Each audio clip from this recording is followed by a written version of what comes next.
morning, ladies and gentlemen. Let me wait a moment for the plane to go over.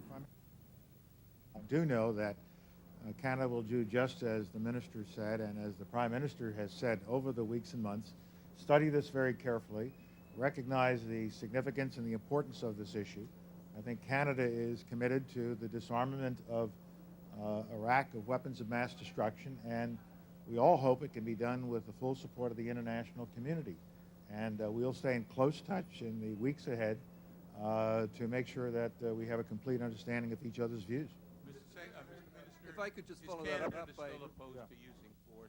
Compelling, and do you think it will be compelling next week? I think what the Secretary told me was that he intends to make a persuasive case that Iraq must be compelled to disarm, and Iraq has to understand that if it does not disarm, there will be consequences for its failure to disarm. Dr. Blix told us the other day that he's not satisfied with Iraq's progress on disarmament and its willingness to step up and disarm. We are watching that. We support the Secretary. We believe that Iraq has to know from the world community that it must disarm. We agree with that. We will watch what he has to say about the progress, but we all agree that if it fails to disarm, the United Nations will have to take its responsibility to make sure that Resolution 1441 is enforced. I have to get to a meeting, but the minister has agreed to remain for a few more minutes. Just a couple more minutes. Thank you. Thank you once again, Colin. Oui, en français. Va dire le 5 février. Laissons regarder ce qu'il dit le 5 février pour savoir en public. Seeing, I think, some of you later. Thank you very much.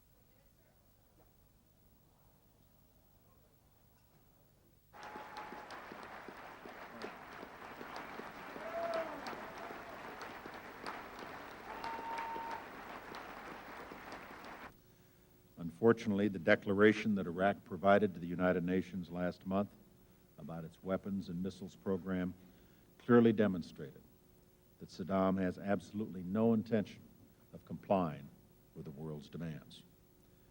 Some time ago, the UN confirmed that Iraq has sufficient material to produce over 25,000 liters of anthrax, more than 38,000 liters of botulinum toxin, and as much as 500 tons of sarin, mustard gas, and VX nerve agents.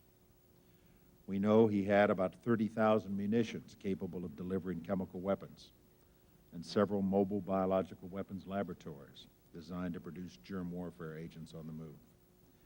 Yet Saddam Hussein has never accounted for nor destroyed these instruments of terror.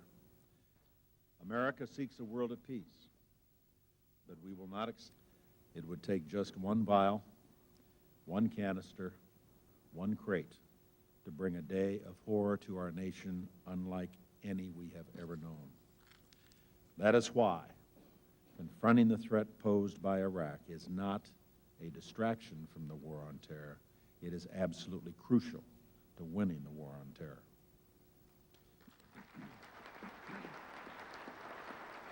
Peace.